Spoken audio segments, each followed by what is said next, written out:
Dis donc, j'ai remarqué un truc. Hmm. T'as fait absolument aucun effort sur les intros de Gravity Rush. Oui bah tu m'excuseras, j'avais pas d'idée. Puis même quand j'en ai, j'ai pas forcément les moyens de les réaliser, donc parfois, faut avoir le courage de rien faire. C'est pas grave, tu feras mieux la prochaine fois. Et aussi, j'avais pas envie de faire le moindre effort sur une licence aussi naze. J'aurais dû m'en douter. Bref, bonsoir à tous et bienvenue à bord de l'Universalis pour cet ultime épisode sur Gravity Rush. Allez, on s'enfile tout ça vite fait, j'ai autre chose à foutre. We're close. There should be an oasis in...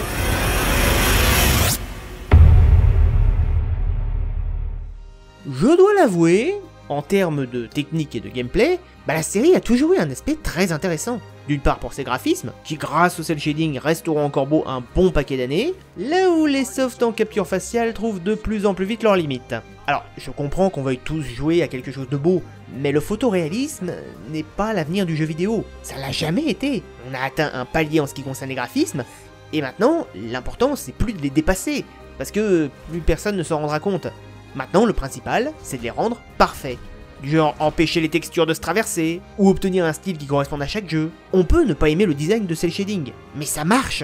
Si vous regardez Gravity Rush, Okami, Bioshock, aucun ne rentre dans les cases trop restreintes du réalisme. Et malgré tout, aujourd'hui encore, il reste superbe à contempler. Pour ce qui est de la technique, pareil. La saga nous a pondu des softs qui, sauf quelques rares cas, sont presque entièrement dépourvus de bugs. Pour des open world, faut admettre que c'est de plus en plus rare.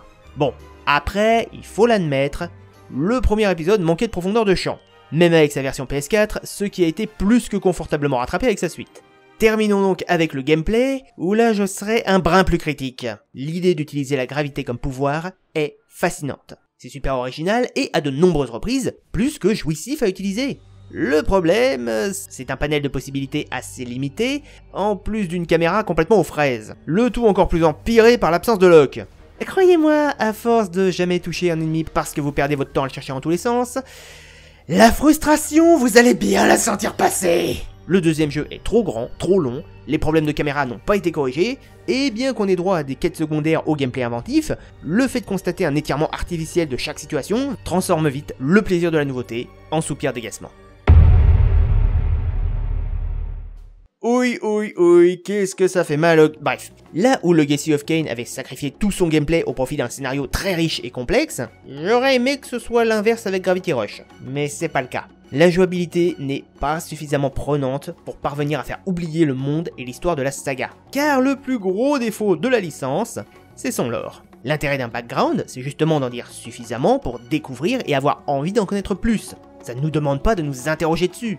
Or, le lore de Gravity Rush est totalement déséquilibré, comme si le scénariste avait 10 milliards de trucs à nous apprendre et pas assez de temps pour le faire. L'inconvénient, c'est qu'il ajoute tellement de trucs que non seulement on a l'impression de devenir une oie en plein gavage pour les fêtes de Noël, mais en plus, plus on ajoute de maillons à la chaîne, plus ceux-ci se contredisent entre eux, au point que les règles imposées à l'origine n'ont plus aucun sens. Les limites des personnages varient d'un chapitre à l'autre, et la cohérence psychologique m'acache. Tenez, je vais vous faire une comparaison avec un autre diptyque, la saga Ori. Un platformer un peu try and die, si un peu quand même, mais qui lui embrasse totalement l'aspect conte de fées, ce qui fait que, s'il y a bien quelques facilités d'écriture et Deus Ex Machina, eh ben ça passe. Et même, on s'en fout, c'est un monde merveilleux qui ne se préoccupe pas d'une logique qu'on trouverait dans notre monde. Le genre de terreau habituellement très manichéen, avec les gentils très gentils qui affrontent les méchants très méchants, et pourtant, Ori réussit même à rendre ses antagonistes moins maléfiques qu'on pourrait le croire. Tout ça, Gravity Rush aurait pu le faire, mais n'a pas voulu. Les développeurs ont au contraire préféré inclure Kat et ses compagnons dans un univers censé être logique et cohérent, mais qui du coup ne respecte pas ses propres dires, ce qui rend l'univers complètement invraisemblable.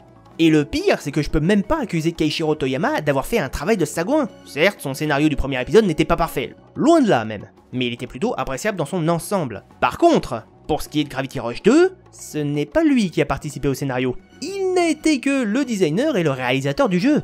Donc, est-ce qu'il a vraiment validé autant de conneries dans son univers, ou est-ce que Sony lui a un peu forcé la main? Je serais dans l'incapacité de vous le dire. Ce qui est certain, c'est que la personne qui a écrit le script de Gravity Rush 2, faut lui interdire l'écriture d'un scénario. Définitivement. Bah, il a un univers étendu, Gravity Rush? Techniquement, non. Mais je considère l'anime Overture comme tel. Alors, est-ce qu'il faut le voir? Si vous avez rien de mieux à foutre, vous pouvez. L'animation est pas dégueulasse, mais pas exceptionnelle non plus. Ça explique 2-3 éléments, dont la façon dont Kat et Raven se sont retrouvés exilés loin d'Exville, mais en dehors de ça, non, c'est pas intéressant.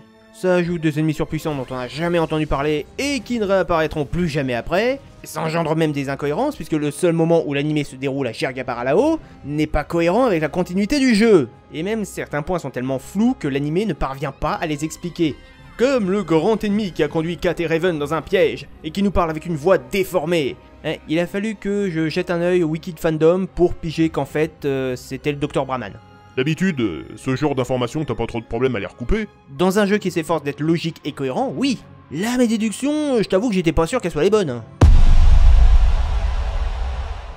Bon, alors, je vais répéter ce que je disais avec le final de l'épisode 2. Si vous voulez tester le premier épisode de Gravity Rush, faites-vous plaisir. C'est pas exceptionnel et assez répétitif, mais son gameplay est assez original et pas trop long pour vous occuper une dizaine d'heures avec un minimum de plaisir. Par contre, fuyez l'épisode 2. Il est trop long, beaucoup moins fun, et le scénario, les personnages et l'univers sont parmi les pires que j'ai pu explorer. Ça me fait vraiment pas plaisir. J'aurais aimé prendre mon pied avec Gravity Rush. J'aurais adoré que Kat et Raven deviennent des icônes du jeu vidéo, du niveau de Lara Croft, Samus Aran ou Ellie. Parce que c'est vrai que des héroïnes fortes et marquantes, y en a pas assez. Et ça me fait d'autant plus chier que si le jeu avait été plus travaillé, pas forcément dans son univers mais au moins dans son gameplay, de manière à nous offrir un fun décomplexé, j'aurais pu excuser le lore débile et contradictoire. Mais c'est pas le cas. Actuellement, Gravity Rush a été tout bonnement abandonné. Aucun épisode 3 n'est prévu par Sony, et en toute honnêteté, si ça peut éviter qu'on se retrouve avec des daubes comme l'épisode 2, c'était le mieux qui pouvait arriver à cette licence. Qu'on la reprenne dans quelques décennies, avec une équipe compétente qui pourra lui donner un vrai reboot, ok. Mais en attendant, laissez Kat reposer en paix. Voilà, on en a terminé avec Gravity Rush. Je vous donne donc rendez-vous pour une prochaine chronique vidéoludique, qui devrait arriver d'ici assez peu de temps. Sur ce, je vous souhaite une excellente soirée, et à bientôt à bord de l'Universalis.